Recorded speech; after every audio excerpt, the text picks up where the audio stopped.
Dia 1. 8 da manhã. Após acamparem por uma noite perto da borda norte do Grand Canyon, 5 escoteiros de Utah estão prestes a fazer sua primeira descida até o fundo do desfiladeiro. 3 dos meninos são grandes amigos. É Bacon? É. Mark Cons, de 15 anos, é escoteiro há 4 anos. Terminei uns desses hoje cedo. Isto aqui é pro grande café da manhã de amanhã. O escotismo sempre foi muito importante para mim. Sou escoteiro Águia, que é o posto mais alto no programa de escotismo. Isso significa muito na minha vida. Mark é amigo de Jordan Weinegar, que frequenta a mesma escola em Bountiful, Utah. Todos nós crescemos no mesmo bairro e íamos para a escola juntos. Então, estávamos empolgados para passar um tempo juntos, nos conectar e nos divertir. Tá um pouco pesado com toda essa água. E aquele monte de bacon que eu vi falar. Primeira regra das trilhas, seja legal com quem carrega a comida. Bom argumento, Mark. Quer que eu leve para você? Formando o trio de amigos está David Phillips. Dos 3, ele é o mais experiente em trilhas.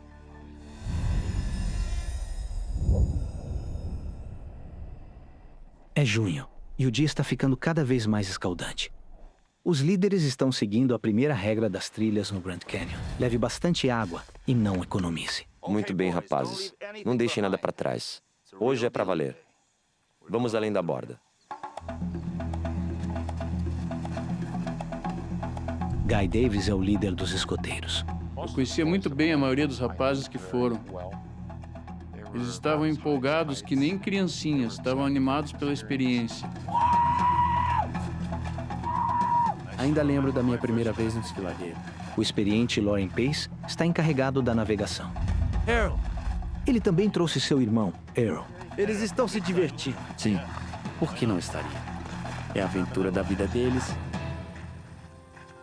Depois de algumas horas de trilha, os rapazes alcançam a borda norte do desfiladeiro.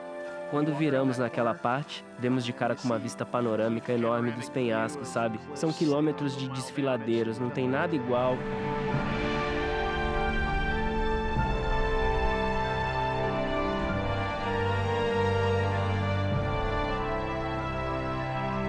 É o maior desfiladeiro da Terra, com 29 quilômetros de largura e quase 2 de profundidade em algumas partes. Seu tamanho imenso faz dele um dos ambientes de trilha mais extremos do mundo. É isso que vamos atravessar. Tudo isso. Uau. É incrível. Que lugar incrível.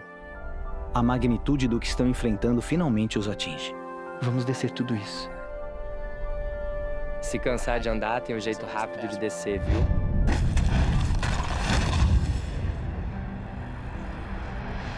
O grupo já caminhou 3 horas até o acampamento da primeira noite. Agora farão a descida, seguindo o leito não marcado do riacho Little Nankoep. É uma caminhada árdua com descidas íngremes que caem 1.200 metros até o Rio Colorado. Lá eles vão encher as garrafas de água e pegar uma rota mais fácil de volta. Toda a viagem deve durar cerca de 7 dias.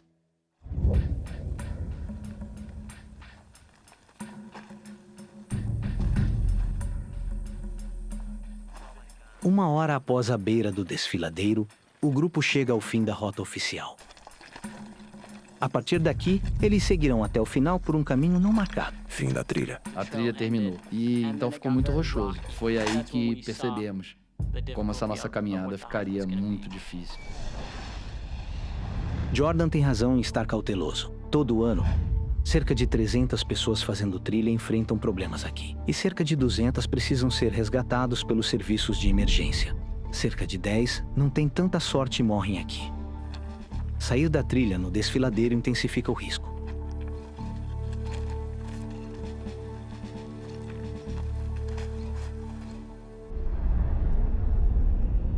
É isso aí, pessoal. A grande descida. O canal é uma ravina rochosa com mais de 2 quilômetros de extensão.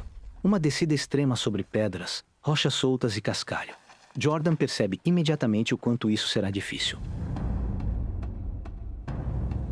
Aquilo estava virando uma caminhada que estava ficando um pouco mais perigosa. Eles não têm rádio e estão fora da área de cobertura do celular. Se alguém se machucar, estará por conta própria. era realmente íngreme.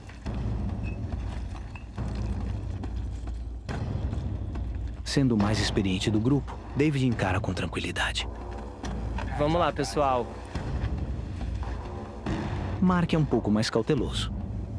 Tivemos que descer por uma grande rocha, passando as mochilas uns para os outros. Peguei.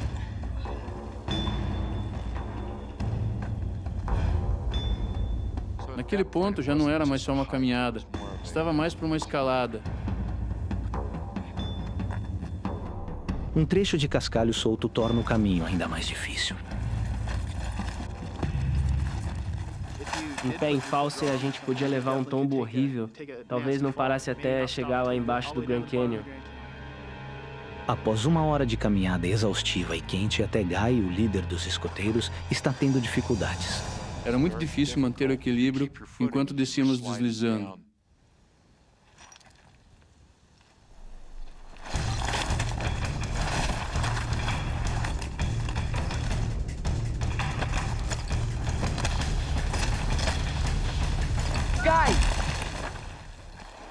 Guy, você está bem? Acabei batendo bem cheio num tronco.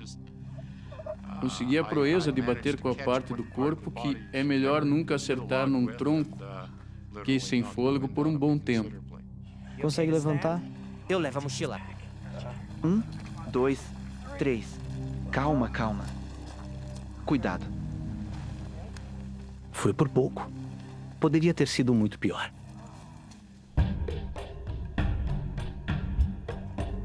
Duas horas depois de começar a descer pelo desfiladeiro, o grupo exausto chega ao fundo. Eles já desceram mais de 300 metros. Agora não há como voltar atrás.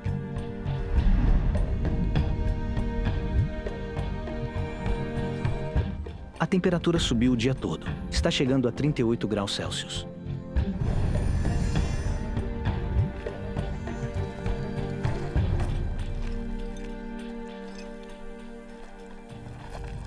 Cara, que calor.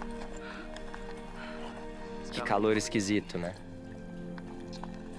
Amanhã vai estar mais fresco.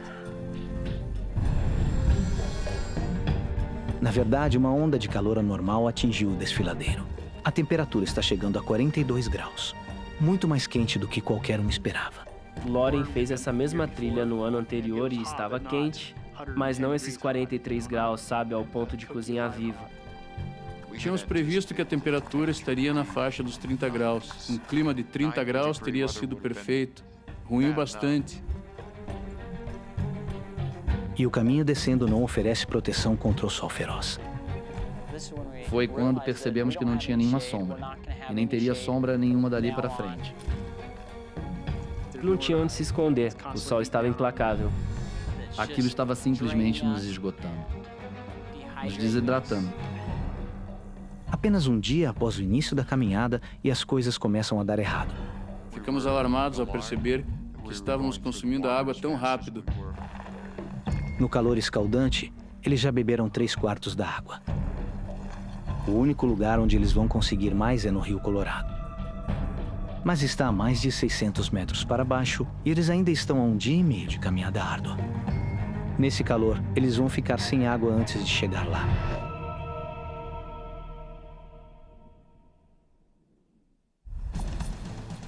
Enquanto andávamos, só conseguimos pensar no rio, em chegar no rio. Mas os garotos estão prestes a descobrir que o calor escaldante não é o único perigo que enfrentam.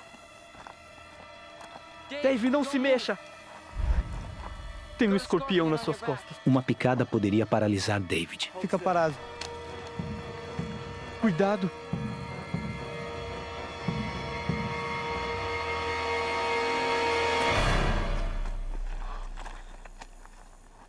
Será que isso mata? Sei lá. E também nem quero descobrir. É um lembrete de como o desfiladeiro é hostil. Além dos escorpiões, há milhares de cascavéis. Pisar em uma delas seria muito fácil. E ser picado aqui, a quilômetros de ajuda médica, pode ser fatal. Vamos indo, então.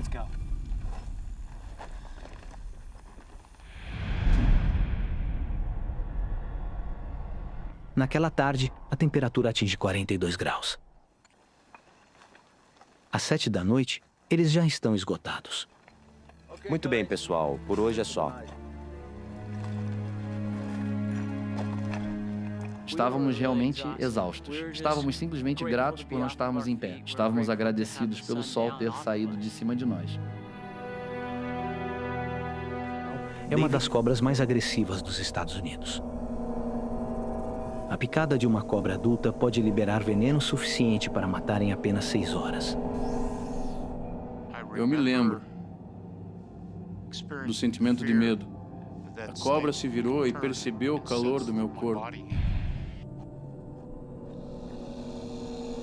Guy está tão fraco que não consegue se mover para fora do alcance da cobra. E essa experiência durou cerca de 1 hora enquanto a cobra estava lá.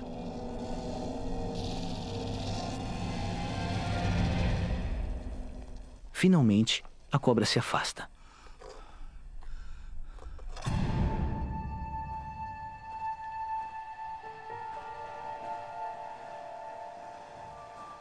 Desde que desceram o penhasco, os garotos já caminharam por mais de 1 hora. Mas ainda não haviam chegado ao rio. Dava para ouvir a água. E parecia tão perto. Mas aí a gente virava num ponto, e virava em outro, em outro. A cada curva, pensávamos que era a próxima, mas não era.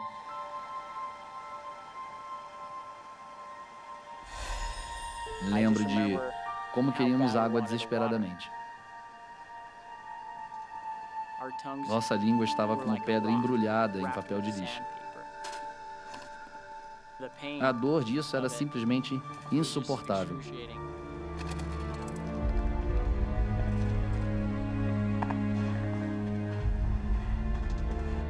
Eu me lembro do Dave reclamando da visão. Vem, Dave. Estamos quase lá.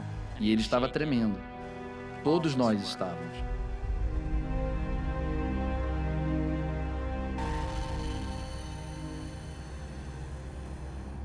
Chegamos a uma área onde tinha uma árvore caída.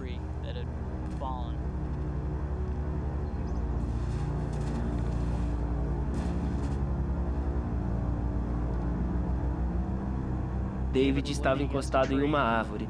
E eu disse, ei, estamos quase lá, pessoal. E, nessa hora, David caiu. David.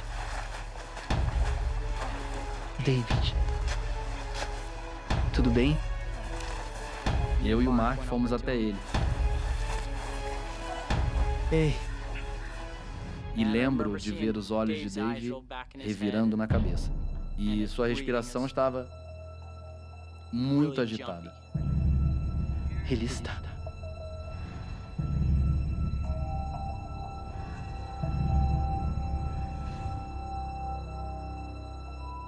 Eu simplesmente sabia. Estávamos em apuros. Os 3 garotos estão em uma parte remota do desfiladeiro e a desidratação finalmente faz com que Dave.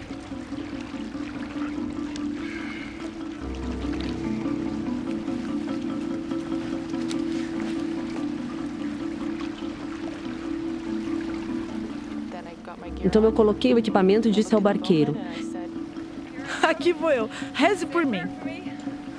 Daí pensei, por que eu disse isso?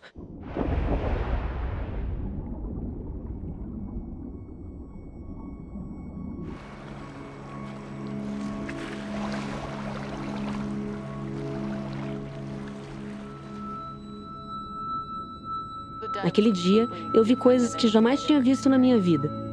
Foi incrível. A gente atravessou uma área cheia de luz, parecia até um sonho. Teve uma parte que a gente ficou cercado de bolhas de ar que saíam do cavate. O vulcão está em uma profundidade que fica fora do alcance dos mergulhadores.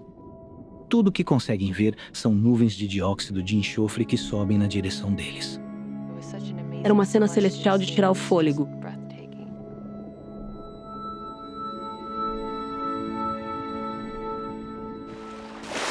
Após 30 minutos, os mergulhadores emergem. Foi incrível, não foi? Foi maravilhoso! O tempo mudou drasticamente. A nuvem escura que David tinha avistado antes chegou até eles. O mar tá agitado agora, né? Sim.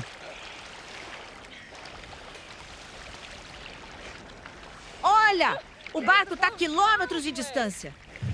A correnteza deve estar bem forte. Oi!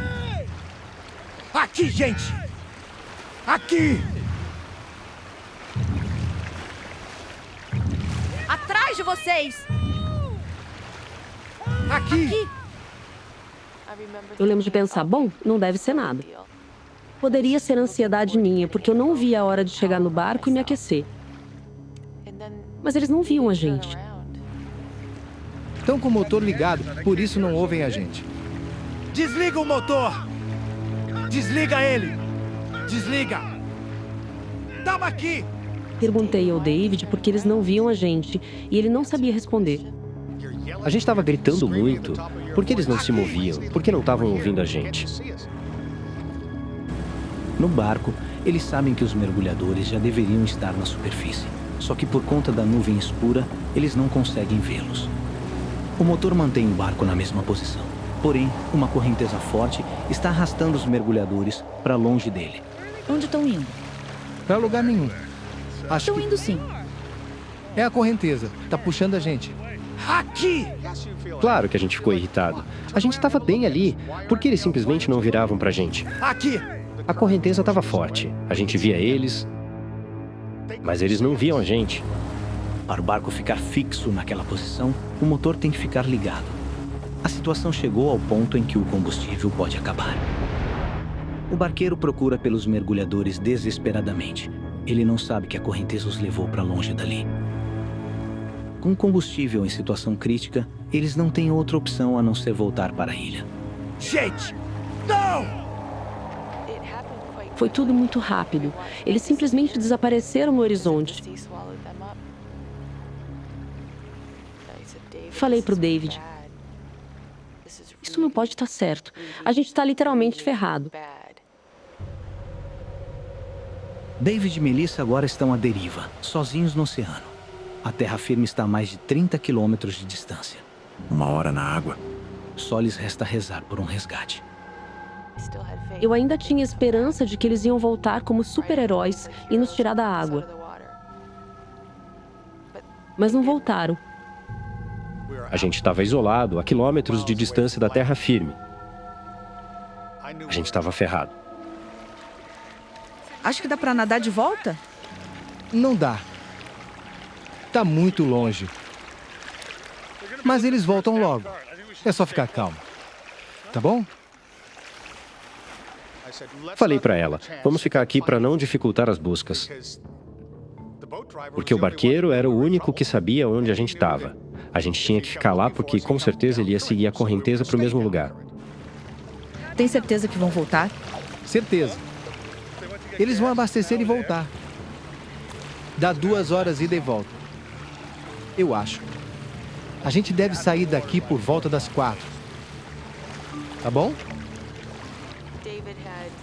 O David ficou calculando a hora que o barqueiro iria voltar e, pelos cálculos dele, seria por volta de 4 da tarde. Pensei, nossa, vai ser uma longa espera. Mas eu não estava sentindo muita firmeza naquilo.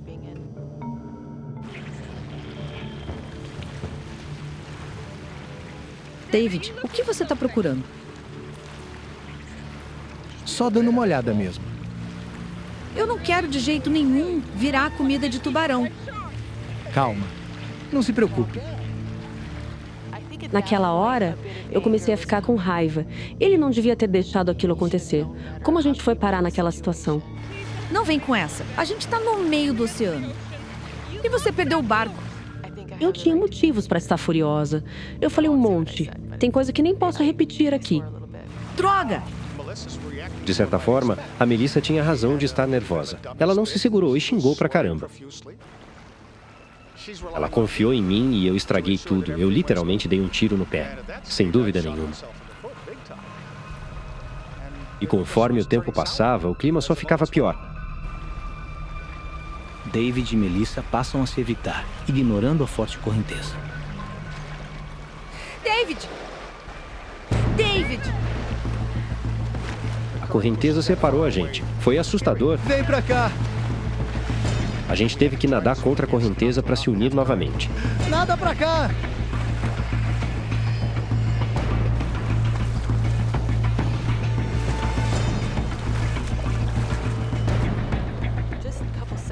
Foi impressionante. Ficamos só alguns segundos separados e aquilo aconteceu.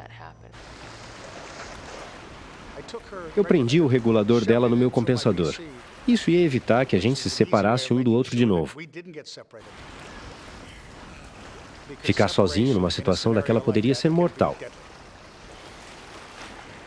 Eu não sou uma pessoa controladora, mas tive que tomar as rédeas daquela situação, pela nossa sobrevivência. O David falou que naquele momento o mais importante era conservar a energia. Então o plano era que eu segurasse na cintura, no pescoço dele, e ele ia me levando. A gente ficou tipo cara a cara. Mas eu não queria ter que olhar para a cara dele. Eu não queria estar naquela situação, eu não queria estar perdida no meio do oceano.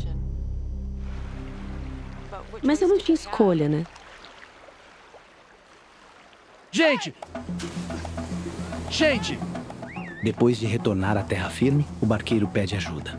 Tem 2 mergulhadores perdidos. Os locais conhecem bem a região e sabem dos riscos do tubarão-martelo, que já tentou atacar pescadores antes. Eles sabem que não podem demorar, então começam as buscas o mais rápido possível. 2 horas na água. David e Melissa creem que a ajuda está a caminho. Mas conforme o tempo passa, a tensão aumenta. A variedade de espécies marinhas nas Ilhas Salomão é imensa. Os tubarões eram os únicos que me preocupavam. Eu imaginava eles nadando à nossa volta e atacando a gente com aquela mordida fatal.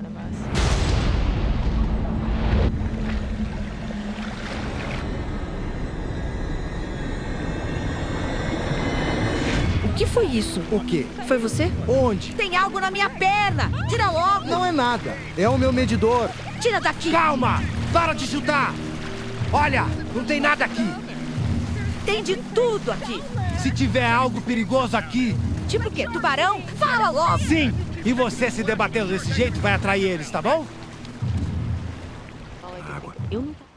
Até agora, David e Melissa nadaram 22 quilômetros, sem descanso, comida ou água fresca. Ainda faltam 8 quilômetros para chegarem à costa, e o calor começa a apertar. Fiquei tão feliz quando o sol apareceu. Mas depois o sol ficou forte demais. Eu senti um lado do meu rosto queimando. Eu lembro de tentar colocar meu rosto na água para refrescar um pouco. Minha boca estava super machucada e inchada. Com todo aquele sol e calor, umas bolhas começaram a aparecer nos meus lábios. Minha pele estava enrugada e descascando. Era como se eu estivesse derretendo naquela água salgada. David está perto de um esgotamento mental e físico. Eu estava morrendo de sede e faminto. Eu já estava chegando no meu limite. Eu estava começando a perder a lucidez. Tudo bem? David? Tudo certo? Consegue continuar? Lembro dele olhar para ele e falar: nossa, olha que legal aquele condomínio.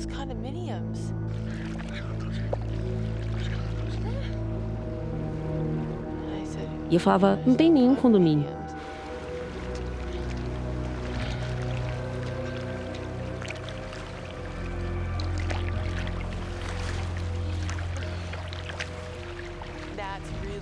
Foi quando eu percebi que ele estava apagando. Ele já não estava mais falando coisa com coisa.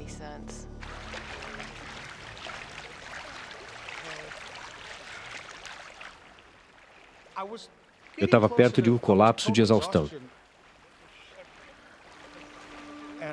E de repente, a gente ouviu um barulho. É o helicóptero! Aqui! Despertei na hora. Era o helicóptero fretado pelo irmão de David. O resgate finalmente está próximo. Nossa! Aquilo foi a maior felicidade da minha vida. Oi! Aqui! Foi incrível. A gente ficou acenando e gritando. Aqui! Mas a gente estava usando uma roupa escura que não dava para ver de lá de cima. A gente precisa refletir algo! Estamos aqui! A gente precisa refletir a luz. Oi! A gente passou por uma noite infernal e sem ataque de tubarão. Agora o helicóptero ia fazer o resgate e a gente ia ter um final feliz. Aqui! A gente acenava e eles se aproximavam cada vez mais. E daí, eles deram meia volta.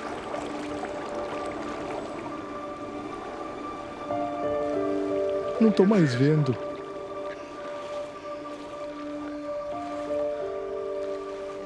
E então eles foram embora. Aquilo foi um baque enorme pra gente. Foi desanimador, pra dizer o mínimo.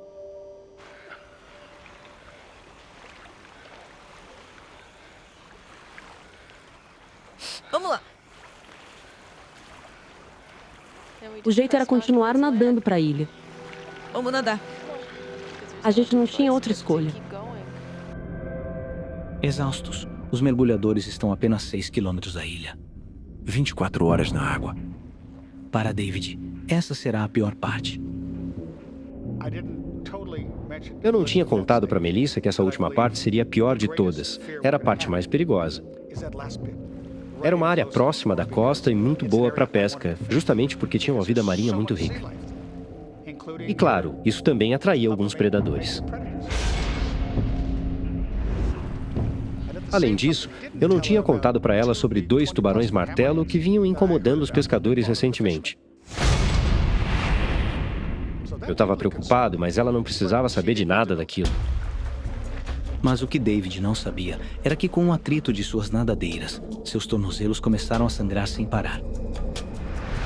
Os tubarões martelo conseguem detectar uma única gota de sangue a centenas de metros de distância. É questão de tempo para que eles apareçam.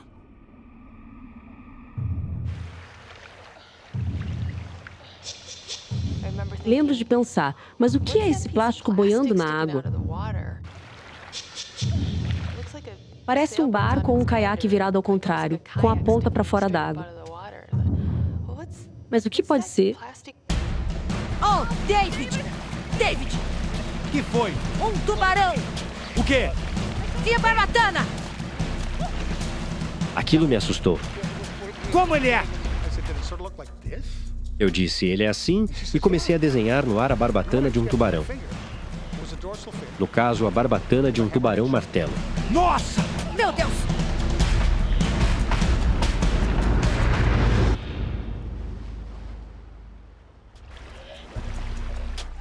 Perto da costa, eles avistaram um tubarão martelo.